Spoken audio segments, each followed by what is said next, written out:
आंकड़े कुछ इस तरीके से है कि आरआरबी एनटीपीसी का फॉर्म आता है। कब आता है मैं आपको डेट मेंशन करता हूं। यह फॉर्म आया था 1 मार्च को, 31 मार्च इसकी लास्ट डेट थी भरने की, 35,000 के आसपास वैकेंसी थी। इसके बाद एक दूसरा फॉर्म आता है 12 मार्च को और 12 अप्रैल थी उसकी लास्ट डेट भरने की, वो थी आरआरबी ग्रुप डी, जिसे ग्रेड डी भी कहा जाता है। इसमें 1 लाख से ऊपर वैकेंसी थी। हम सभी के सपनों में एक जान आती है कि चलो ठीक है, बढ़िया है, रेलवे में नौकरी करेंगे, अच्छी नौकरी मिलेगी, लेकिन उसके बाद फिर शुरू होता है खेल। खेल किस तरीके से शुरू होता है? खेल कुछ इस तरीके से शुरू होता है कि 1 करोड़ से ज्यादा लोग, मैं एग्जैक्ट डेटा दे रहा हूं आपको, मैं अभी एग्जैक्ट डेटा देता हूं आपको, 1 करोड़ से ज्यादा लोग आरआरबी एनटीपीसी का फॉर्म भरते हैं और 1 करोड़ से ज्यादा लोग ग्रुप डी का भी फॉर्म भर देते हैं। अगर आप देखें तो 1,26,30,885 लोगों ने एनटीपीसी का फॉर्म भरा हुआ है और 1,15,67,248 लोगों ने आपका ग्रुप डी का फॉर्म भरा हुआ है। और अगर हम इस आंकड़े को और आगे लेके जाएं दोस्तों, तो ये आंकड़े और भी ज्यादा चौंकाने वाले हैं कि अगर आप टोटल फॉर्म भरे जाने की संख्या देखें तो ये इतनी बड़ी संख्या है कि 2,41,98,133 लोगों ने फॉर्म भरा है। सिर्फ 1 लाख वैकेंसी ग्रुप डी, अगर उसमें 35,000 एनटीपीसी भी जोड़ दे तो 1,35,000 वैकेंसी के लिए। आप समझ सकते हैं कि आज की डेट में बिल्कुल एकदम सिंपल सा आइडिया यह है कि भारत में 10 करोड़ लोग बेरोजगार हैं, जो किसी ना किसी तरह की बेरोजगारी से ग्रस्त है, जिनकी डेली की इनकम 200 रुपए भी नहीं है। जी हां, जो महीने में 6,000 रुपए भी नहीं कमा सकते हैं। आज की डेट में 80 रुपए पेट्रोल हो गया। और सबसे बड़ी बात है कि मार्च का फॉर्म आया, फिर कहते हैं कि टेंटेटिव डेट आपके एग्जाम की हो जाएगी सितंबर, जून से सितंबर के बीच में आपका एग्जाम करा देंगे। बहुत बढ़िया बात है। अब सबसे बड़ी बात यह है कि इन्होंने इस फॉर्म के लिए जनरल कैटेगरी से 500 रुपए लिए थे। कितने लिए थे? 500 रुपए। ग्रुप डी के लिए भी 500 और एनटीपीसी के लिए भी 500। अगर मैं मान लेता हूं सारे जनरल लोगों ने भरा होगा तो यह मैक्सिमम अमाउंट पहुंचता है 1200 करोड़ रुपए, 1,200 करोड़ रुपए। अगर मैं मान लेता हूं कि सारे के सारे कैटेगरी वाले लोगों ने फॉर्म भरा होगा जिनके फॉर्म की फीस 250 रुपए थी, तो यह आंकड़ा पहुंचता है जस्ट हाफ 600 करोड़ रुपए। लेकिन ऐसा होगा नहीं कि सारे जनरल ने भरा हो, सारे एससी ने भरा हो या सारे कैटेगरी वाले लोगों ने भरा हो। तो मैं एक आंकड़ा मान लेता हूं कि कम से कम सरकार के पास 1,000 करोड़ रुपए के आसपास होना चाहिए, जो उनके पास मार्च और अप्रैल 2019 के दौरान आया था। मार्च अप्रैल 2019 बीते हुए लगभग 1 साल होने जा रहा है, फरवरी आने वाली है और एग्जाम की डेट का अभी भी कोई पता नहीं। मेरा दिमाग तब खराब हुआ या मुझे गुस्सा तब आई जब कई सारे मेरे स्टूडेंट जो मुझसे पढ़ रहे थे वो ये कल कह रहे थे कि सर एग्जाम का पता ही नहीं चल रहा कि कब होगा, क्या करें, आत्महत्या कर लें क्या? दोस्त, कमजोर नहीं होना, हम आत्महत्या नहीं करेंगे।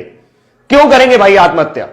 हमारे जो 500 रुपए हैं, जो 250 रुपए हैं, वो इन लोगों ने दे रखे हैं और 1,000 करोड़ रुपए इनके पास है और ये एक वेंडर डिसाइड नहीं कर पा रहे हैं। एक वेंडर, इनको एक वेंडर नहीं मिल रहा जो एग्जाम कंडक्ट करा सके। धारा 370 हटानी होती है, 1 दिन में हट जाता है। एनआरसी सीए लाना होता है, 1 दिन में आ जाता है। 1-2 करोड़ लोगों की जिंदगी का सवाल है यार। 2 करोड़ लोग इस आस में जुड़े हुए हैं। मैं जानता हूं कि 2 करोड़ लोगों को वैकेंसी नहीं मिलेगी, लेकिन उनको कम से कम एक जीवन का पड़ाव तो खत्म होगा। जो दिन भर वो टेंशन में रहते हैं कि तैयारी करनी है, तैयारी करनी है, तैयारी करनी है। दुनिया भर के कोचिंग वाले, दुनिया भर के चैनल वाले सब उनको बेवकूफ बनाने की कोशिश कर रहे हैं और लगातार उनसे पैसे ऐंठ रहे हैं। एक बैच शुरू होता है, फिर दूसरा बैच शुरू होता है, फिर तीसरा बैच शुरू होता है। बैच खत्म होने का नाम नहीं ले रहा है और नौकरी आने के नाम नहीं ले रही। क्या आपकी कोई जिम्मेदारी नहीं बनती है? नेताजी, मैं आपसे ही कह रहा हूं, यह वीडियो इतना शेयर करना कि नेताजी तक पहुंच जाए। क्या आपकी कोई जिम्मेदारी नहीं बनती है कि 2,41,00,000 लोगों के ऊपर आप ध्यान दें? यह संख्या आपके लिए मायने नहीं रखती है और आपके लिए नहीं मायने रखती तो ये 1,000 करोड़ रुपए का आप कर क्या रहे हैं? ये किसी घोटाले से कम है क्या? किसी भी बैंक में डाल दोगे, घटिया से घटिया बैंक में भी अगर 1,000 करोड़ रुपए डाल दोगे तो वो बैंक जिंदा हो जाएगा। पूरे देश की आबादी सिर्फ 137 अरब है। मैं सिर्फ इसलिए बोल रहा हूं क्योंकि 1,000 करोड़ रुपए अगर आप उनको भी बांटना शुरू करेंगे तो कई लोगों के जीवन सुधर जाएंगे। और आपको क्या लगता है जिन्होंने ये 500 रुपए दिए वो बहुत अमीर घर से आते हैं? उनके घर में BMW खड़ी है, उनका बड़ा सा मकान है? जी नहीं, वो कभी भी आरआरबी ग्रुप डी और एनटीपीसी की नौकरी करने नहीं आएंगे। ये वो लोग हैं जो तिल तिल करके तैयारी कर रहे हैं, अपनी मेहनत खून पसीने की कमाई से तैयारी कर रहे हैं, वो पैसा देने की कोशिश कर रहे हैं। अब हम क्या कर सकते हैं? हम कुछ नहीं कर सकते। क्यों नहीं कर सकते? क्योंकि हम सिस्टम में नहीं है, आप सिस्टम में हैं। मुझे नहीं लगता कि आपके पास ऐसी कोई वजह है जिसकी वजह से आप एक वेंडर डिसाइड नहीं कर पा रहे। आप हर 3 महीने बाद एक बहाना बना देते हैं कि हमें वेंडर नहीं मिल रहा। अरे वेंडर नहीं मिल रहा तो ये 500 रुपए आपने कैसे डिसाइड किए? आपने कैसे डिसाइड कर लिया कि एक लड़के का खर्चा 500 रुपए आएगा? क्या वेंडर 500 रुपए से ज्यादा नहीं ले सकता आपसे? सिर्फ सोची समझी रणनीति है।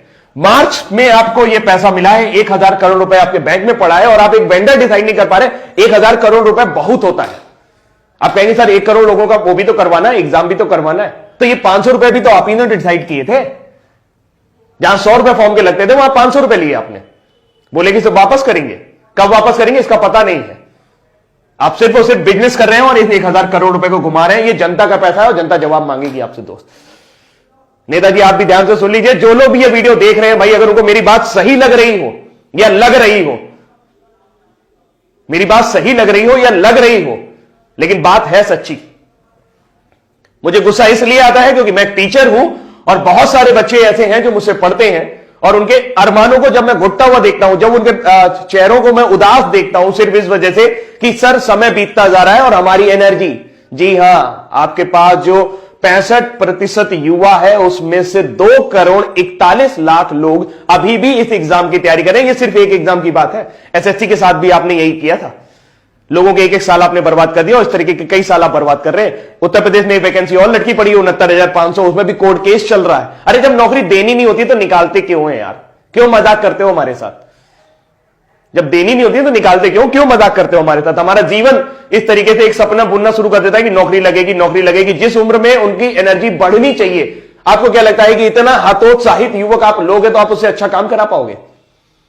जो 1 साल 2 साल तैयारी करके आया होगा, जिसके लिए नौकरी मिलना ना मिलना सब बराबर हो चुका होगा। अरे कोई प्लानिंग ही नहीं है यार। बड़े बड़े आईएएस बैठे हो आप लोग, इतना सारा आईएएस भरा पड़ा है, सब जिसको देखो वो बहुत ऊंची ऊंची पोस्ट पे, वो लोग बढ़िया गाड़ी से चल रहे हैं, बढ़िया बंगले से घूम रहे हैं, सारा सब कुछ उनका जीवन सुलभ है। उनको इनकी फिक्र नहीं हो रही, किसी को इनकी फिक्र नहीं हो रही। 2 करोड़ लोग, ओ माय गॉड, इतनी बड़ी जनसंख्या है 2 करोड़, कुछ कहने को नहीं। अगर अपने दम पर आ जाएगी ना तो आप परेशान हो जाओगे, आपका सिस्टम मिल जाएगा पूरा। बहुत बुरा है, बहुत बुरा है। भावुक हूं मैं, बहुत ज्यादा बुरा है। अभी के लिए इतना ही रखता हूं, लेकिन उम्मीद करता हूं कि मैसेज आपको मिल गया होगा। इस वीडियो को इतना ज्यादा शेयर करिएगा कि सबके पास तक पहुंच जाए।